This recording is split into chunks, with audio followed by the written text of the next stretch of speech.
This is the Retirement Bullpen with Richard Warner.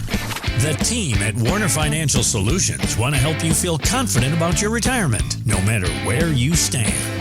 Get more at warnerfinancialsolutions.com. Now, the Retirement Bullpen. All right, welcome back to the Retirement Bullpen, everybody. And I'm your co-host, Doug Turnbull, and here with Omaha's own, all right, or out of Auburn, Nebraska, to be specific, Richard Warner, the Retirement Income Certified Professional, and, of course, the founder of Warner Financial Solutions. Get in touch with Richard and the team at warnerfinancialsolutions.com and give them a buzz. They want that phone to ring, 402-274-9185. But if you're like me and you like to be passive in how you contact, you can always shoot them an email or a contact through that contact button at warnerfinancialsolutions.com, and be sure to go there, schedule that meeting, but you can also subscribe to their newsletter and to this podcast, which is under the podcast or media tab on warnerfinancialsolutions.com, and make sure you're queued in. These episodes come out roughly every 2 weeks. It's good to be back in the booth with you, Richard. How you doing? Doing great. Glad to be back on with you, Doug.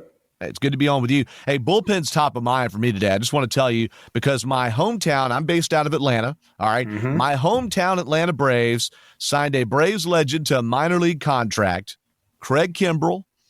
Cool. Craig Kimbrell, who will start the season in the minor leagues, even though he's a potential future Hall of Famer, but he's back with the team that he broke into the bigs with and is the all-time saves leader for the Braves. So I'm excited about it. The Braves do need a little bullpen help there. Are you excited about the baseball season coming up? Oh, for sure, man, for sure. Like from the major league standpoint, the college standpoint, obviously I coach a high school team here in Auburn, so we are getting ready to play, hopefully, games this week, depending upon the weather.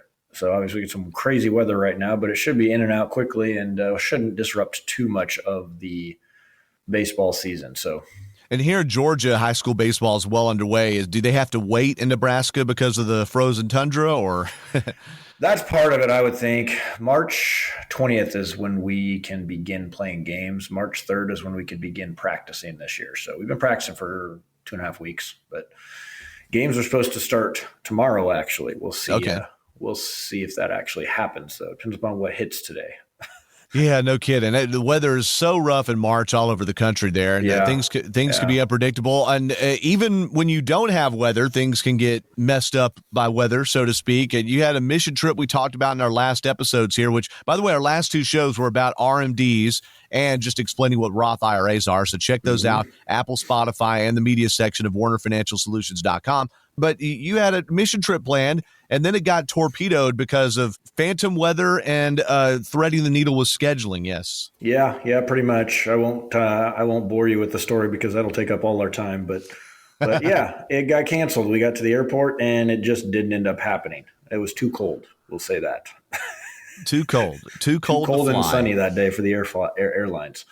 See, airplanes in my generation could handle all. No, okay, so that is tough, man. But I hope you get to go again in another year. I know it's tough trying to figure that out with both your client schedule and with baseball schedule. Yeah, it is. And what we're going to talk about today is when the plan changes. Do you have a plan for when the plan changes? And we're going to go over the ins and outs of long-term care. And this is something that applies all the way through the ladder. The rich and famous, so to speak, are not immune to this long-term care question. And there have been a lot of questions coming out of New Mexico about what happened in February with Gene Hackman. He passed away, as did his wife, Betsy Arakawa. As many that are listening know, they were found in their house. Hackman had been passed away for what they believed to be about a week. She had been passed away for about over 2 weeks. So he was living in the house with Alzheimer's and heart issues for a week while after she had passed. And she died of the hantavirus, a respiratory illness that's spread by rodents. And it just leads to the question, we don't need to get into all the ooey gooey, all right, but it leads to the question here, Richard, is how in the world do people end up in that situation? You deal with clients of many ages, but a lot of them are in the retirement stage, Richard. How in the world can you, before you get to the stage where somebody has Alzheimer's or debilitating health, account for having those levels of accountability so you know what's going to happen before you end up passing away or get past the point of no return? Yeah, it's a great starting point. It's funny. I won't tell the story, but a few years ago we had a similar example of that in our local area here in southeast Nebraska, where a lady was found. She'd been gone for a while. Again, just nobody checked in on her. Nobody knew. It's almost like, it's just kind of sad because it's almost like nobody knew she existed. until somebody found her. And it had been a while. It was quite a while. Let's just put it that way. Yeah. And then I see good examples of it. I'll bring up my in-laws. I'll use them as a individual dating his now wife back a long time ago. It annoyed me to death, all their check-in and this and that and where are you at. But now I see it with her grandma, who is 90, had her 90th birthday here, that it's probably kept her alive a lot longer because she's had some things going on. She has a point of contact. She has somebody that's always touching base with her a couple of times a day. When you get to a certain point in life, yes, you want to be as independent as you possibly can. Some people are against those little buttons you can push in emergencies. They don't want somebody coming into their house unless it's absolutely necessary. They don't want to go to a long-term care facility. They want to be independent. We all want that. Yeah. I remember a funny story of when my wife's grandpa, he's now passed away, but they took his keys away and he needed to get to town. So he found some keys to an old tractor and drove the tractor into town. Oh, no. But some funny things like that. So I being in a rural area, I've heard and seen some funny things happen. But, that whole situation that you're referring to with Gene Hackman and his wife, that could have all been alleviated if they'd have just had, some sort of regular conversation, some points of contact. Wouldn't even necessarily have to have been daily. Ideally, you want to talk to somebody daily. I mean, why wouldn't you? Why wouldn't you want to be in contact to maybe one of your kids? Maybe it's a niece, a nephew. Maybe it's a sibling, that's younger. Maybe it's just a really good friend. Some people don't have kids. Some people don't have family anymore. And just you want to have that point of contact and be in connection with somebody. So if you're not picking up the phone or whatever, they've got a hint that something's going wrong. Well, they do. You do want to establish those points of contact before, and you also want to establish the contingency plans before. You don't want to live your life, I presume anyway, unless you've seen way more of these things than I have, but you don't want to live your life thinking, oh, everything's going to be A-okay and live to that margin. You've got to have some account because is it true or false that long-term care is one of the biggest retirement expenses, right? So how do people account for it? It can be. It depends upon what happens to you. Statistics would say the average person is going to spend about a year, maybe 2 years in a long-term care facility. It depends upon if you're male or female. Females tend to be on the higher end. Males tend to be on the shorter end. Yeah. But those can be significantly increased by mental incapacity, which is something we don't always notice. Yeah.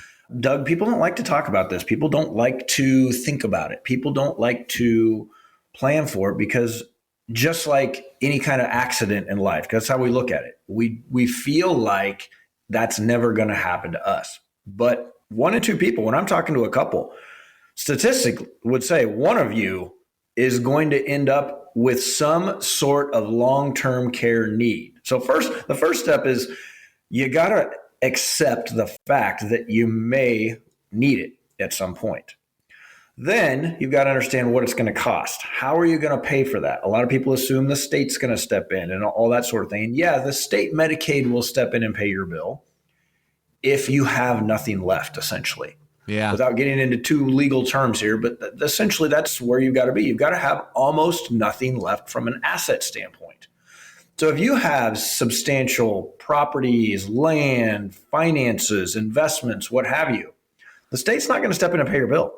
And if you don't realize that I've got a good chance that I may be in a facility, number one. Number two, I've got finances that I'm going to have to spend. Yeah. Okay. And a lot of people say, well, I don't want the long-term care facility to take my money. They don't take your money. You just have to pay a bill for some services that you may need down the road. Some people don't have to pay it because they don't have any money. Other people need to pay it because they do. And it's really all about creating a plan. And it starts with those touch points because, if you have contacts and people around, you can stay out of facilities longer. You can have people come in and help you, which is better than the final alternative of ending up in a long-term care facility, at least in most people's opinion.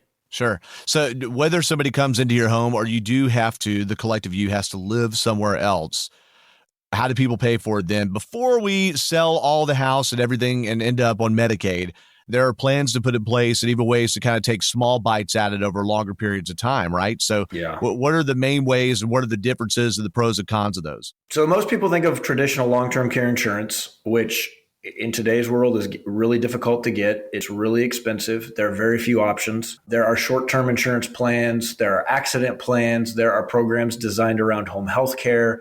There are hybrid plans that have become more and more popular that can be a really good fit. The biggest problem people have with long-term care insurance is number one, they don't want to talk about it. Then when they do talk about it, they don't want to spend a bunch of money on insurance that they don't believe they're ever going to use. Yeah. And so what these hybrid plans do is they create an opportunity may be the wrong way to put it, because basically to use the insurance, something bad's happened to you. But at least you're paying for something that's going to get used.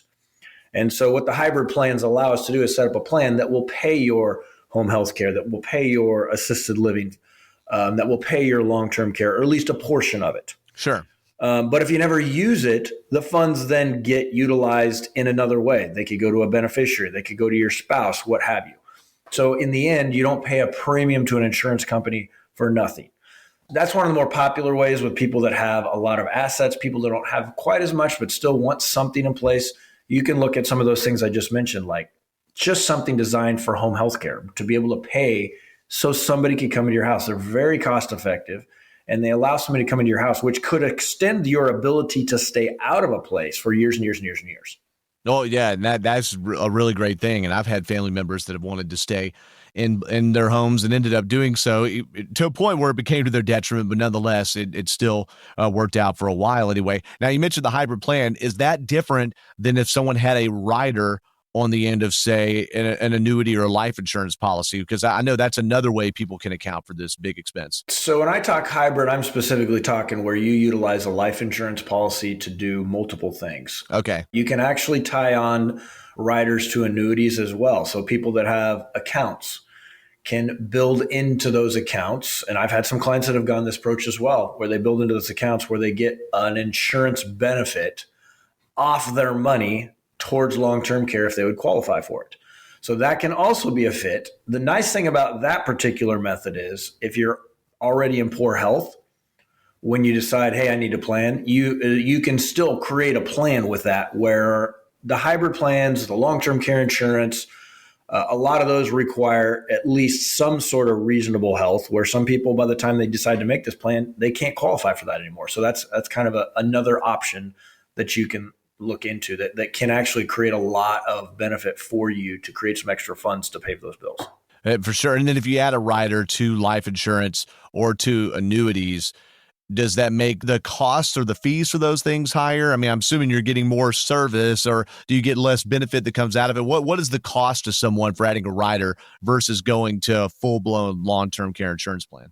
So when you look at it from a life insurance standpoint, you typically don't add it. You just, when you take the policy out, it just says that this amount of money can be utilized for that feature. I see. A lot of them are built that way now. Not all, but a lot of them are built that way. It tends to create a little bit more expense in your premium. But the nice thing is your premium is never going to change in that situation, so it's locked in. From the annuity side, it depends upon the carrier and depends upon what you're trying to get. Sometimes it doesn't create an extra cost. Mm-hmm. Sometimes it does. To get the most bang for your buck, though, typically it's going to create some extra cost, though. Of course, yeah. And it's usually as a fee to the account. I see. Okay. So there are a lot of different things to cover as far as getting long-term care covered. And then I should have asked you this first, but hey, reverse engineering here. We're doing a bullpen game. We're going to start with the closer. I don't know. Yeah, but long-term care has a very specific definition. This isn't getting someone to come over and do the dishes, all right, or only do the dishes, right? This is a certain amount of daily activities and all that. So before we leave off today, what is the definition, the intensive definition of long-term care? So there are what we call 6 activities of daily living. Basically, these are things we all do on our own, things like bathing, things like feeding ourselves, things like going to the bathroom, okay? Yeah. There's 6 of these. I won't get into all of them, but basically what triggers all these benefits and all these types of policies or accounts or income features, what have you, is if you lose 2 of them, meaning the ability to do 2 of them on your own, or you lose cognitive ability. So any cognitive ability, typically, not with all, but most in today's world, will turn on the features of these long-term care benefits. Very important to know.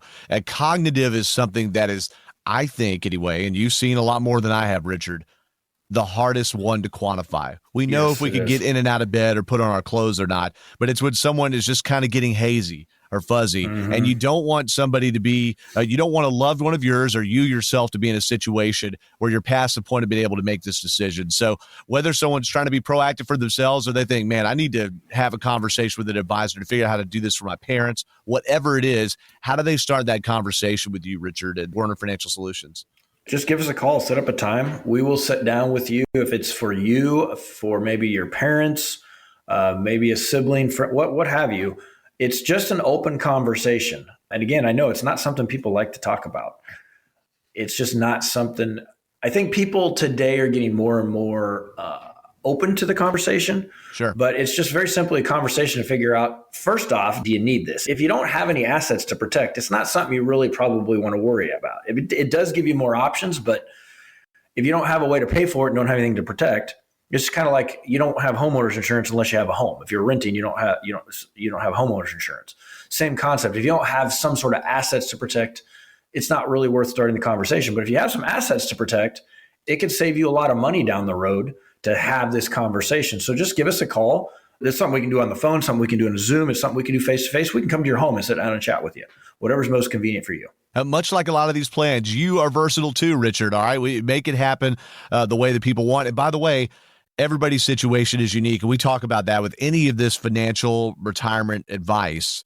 All right. And just good life advice is to know every situation is unique. And if you see a finfluencer, if you call it, or some video or YouTube deal online, whatever it is, it may not exactly apply to you. You need to talk to someone, like Richard Warner, who has been in this business a long time, has been in financial services over 20 years, started this firm in 2012, has seen this in redundancy to get that conversation started. So the way to do that is you can go to warnerfinancialsolutions.com or you can dial up 402-274-9185. And among the many things you can do besides starting that complimentary call just to see if this is the right fit for you, is you can also find out when and where some of Richard's events are in the area. I know a lot of times you're going to libraries around Omaha, Richard, and things like that. We don't have the next one set per se, but generally you're out once a month just trying to educate people too. That's exactly right. So we're spending a lot of time on Social Security and taxes right now just because there's a lot of tax changes and a lot of people have questions around Social Security and how to take it. So ever since I was a kid, I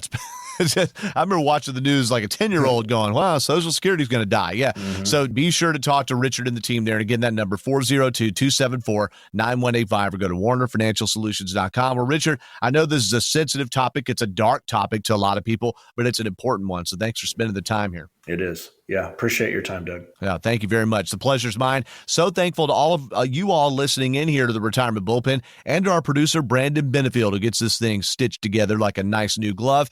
Again, if you hear something that you think people in your circle need to know, send the link to them and be sure to subscribe for these episodes that come out every 2 weeks. He is Richard Warner, Retirement Income Certified Professional, Warner Financial Solutions. I'm Doug Turnbull, and thank you so much for listening to the Retirement Bullpen.